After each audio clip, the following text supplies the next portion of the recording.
अमित शाह जी ने कहा कि बहुत अच्छी पहल है, तो आगे कहां तक इस मिशन को ले जाना है? राम बोले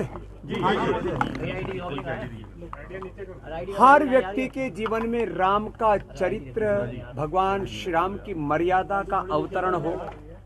राम राज्य शासन से नहीं, आत्मानुशासन से आएगा और उसके लिए योगमय, वेदमय, सनातनमय आध्यात्मिक जीवन की प्रतिष्ठा राष्ट्र और विश्व में हो। इसके लिए सनातन धर्म का और योग धर्म, वेद धर्म, ऋषि धर्म का झंडा पूरी दुनिया में गाड़ने के लिए 250 सन्यासी पतंजलि के, और वो भी विद्वान विदुषी सब वर्ग जातियों के, ब्राह्मण, क्षत्रिय, वैश्य, शूद्र, दलित, आदिवासी, वनवासी सब वर्गों के बालक, समर्थ सन्यासियों के रूप में, प्रामाणिक सन्यासियों के रूप में, सच्चे सन्यासियों के रूप में, जिसको हमारे यहाँ शास्त्रों में कहा ये नारायणी सेना है। ये ऐसे योगी कर्मयोगी सन्यासी हैं। ये पलायनवादी और प्रमादी सन्यासी नहीं, जातिवादी सन्यासी नहीं, राष्ट्रवादी, अध्यात्मवादी वो सन्यासी जो अपने सनातन धर्म और सन्यास धर्म के साथ राष्ट्र धर्मों को सर्वोपरि मानते हैं। ऐसे सन्यासी बन रहे हैं। आज श्रद्धेय भागवत जी कह रहे थे कि मैं जो वर्षों पहले हरिद्वार में आता था तो बड़ी निराशा होती थी, हमारे सनातन धर्म के श्रेष्ठ सन्यासी, प्रामाणिक योगी योद्धा सन्यासी कब तैयार होंगे। मैं आज आत्मसंतोष लेके जा रहा हूं कि ऐसे समर्थ सन्यासी हमारे सनातन धर्म के तैयार हुए हैं और अब सनातन धर्म का डंका देश से नहीं पूरी दुनिया में बजेगा। हमारे आदरणीय अमित शाह जी ने कहा कि योग धर्म, आयुर्वेद धर्म, स्वदेशी धर्म और शिक्षा धर्म के साथ सेवा धर्म और राष्ट्र धर्म के जो प्रतिमान पतंजलि ने घड़े हैं वह पूरे देश के लिए एक आदर्श प्रेरणा है। और मैं सभी ऐसे राष्ट्रवादी शक्तियों की सदिच्छाओं से आप्लावित हूँ इस बात को लेकर के कि आखिर देश के जो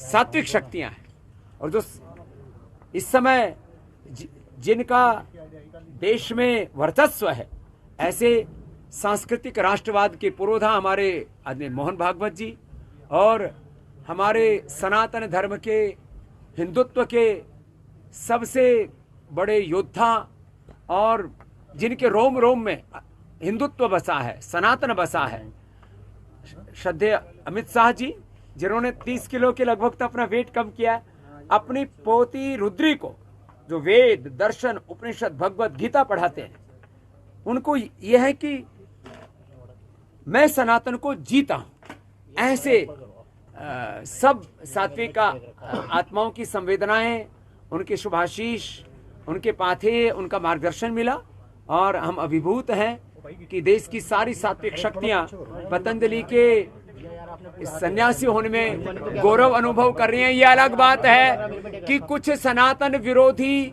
भारत विरोधी शक्तियों को पतंजलि का ये जो गौरव है, ये जो अध्यात्म का वैभव हो, रास नहीं आता। उनको ऐसा लगता है एक रामदेव तो काबू में आ नहीं रहा था, अब 250 और तैयार हो गए। तो मैं इतना ही कहूंगा कि जो मेडिकल माफिया है, ड्रग माफिया है, जो रिलीजियस माफिया है, जो कॉर्पोरेट माफिया है और कुछ ऐसे भी राजनीतिक माफिया इस देश में जो इस देश की एकता, अखंडता और संप्रभुता को तोड़ना चाहते हैं, उन सबको अब एक बहुत बड़ा जोर का झटका सा लग रहा है कि अब क्या होगा। एक सन्यासी का सामर्थ्य इन्होंने अब भी देखा है, महर्षि दयानंद को भी देखा, स्वामी विवेकानंद को भी देखा। सन्यासियों का सामर्थ्य इतना बड़ा होता है, उनको सन्यासियों को दैवी शक्तियों का आशीर्वाद होता है, सन्यासियों को भगवान का प्रतिनिधि माना है। और हमने ऋषियों के ऐसे वंशधर तैयार किए हैं, ये भगवान के यंत्र बन करके अपने जीवन में सारे वैदिक सनातन सत्यों को अपने आचरण में उतार करके जब समाज के सेवा के लिए, राष्ट्र और मानवता की सेवा के लिए देश ने पूरी दुनिया में जब जाएंगे, अब सारी दुनिया में सनातन धर्म का, भारत का झंडा ऊंचा रखेंगे, भारत का मान बढ़ाएंगे, ऐसे सन्यासी बने। गुरु जी में आंदोलन करने को उतारे राहुल गांधी को लेकर जिस तरह का एक माहौल पूरा बना है, उनकी सदस्यता खत्म हुई है जिस तरह से, उसको लेकर क्या कहेंगे? राजनीति में बहुत ओछापन होता है, इसलिए हमने अब राज धर्म के ऊपर बोलना कम कर दिया है। योग धर्म, वेद धर्म, ऋषि धर्म, सनातन धर्म, उसी से ही दुनिया को सही दिशा मिलेगी। बहुत राजनेताओं में बहुत ओछी सोच आ गई है, ये देश के लिए अच्छी नहीं है। इसमें किसी व्यक्ति को मैं कोई दोषारोपण नहीं कर रहा हूँ। दरअसल सभी राजनेताओं को कम से कम एक बार महर्षि वाल्मीकि जी की रामायण, रामचरितमानस, एक बार महर्षि वेदव्यास का महाभारत, और नहीं तो कम से कम श्रीमद् भगवत गीता जरूर पढ़ने लेनी चाहिए।